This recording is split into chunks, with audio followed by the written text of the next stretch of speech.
স্কুলের বাচ্চারা, স্কুলের শিক্ষারা আমাদের কাছে পরম শ্রদ্ধেয় এবং পূজনীয়। তাদের সামনে এসে স্কুলে চিৎকার চেঁচামেচি করা, বন্ধ ঘরে এসে উনি ওনার প্রশ্ন রাখতেই পারতেন, উনি জিজ্ঞেস করতেই পারতেন যে কিভাবে হলো, কেন হলো, কাকে জিজ্ঞেস করে হলো। ক্লাস চলছে সেই মুহূর্তে এসে প্রধান শিক্ষিকাকে ডেকে এরকম চিৎকার চেঁচামেচি করা এবং গালিগালাজ করা, এটা খুব একটা গ্রহণযোগ্য নয়। অনেক কাজ হবে, যতদিন আমি সাংসদ থাকবো ততদিন কাজ করবে।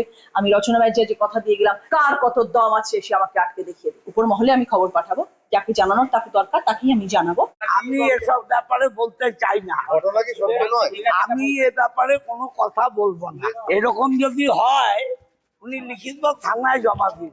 আমি এফবির কথার উপরে কোনো কথা বলবো না। আমি যা বলার দলকে বলবো। আমি ম্যানেজিং কমিটির মেম্বার। বালিকা বালী মন্দির স্কুলের অভিভাবকদের, ছাত্রদের দেখার দায়িত্ব আমার।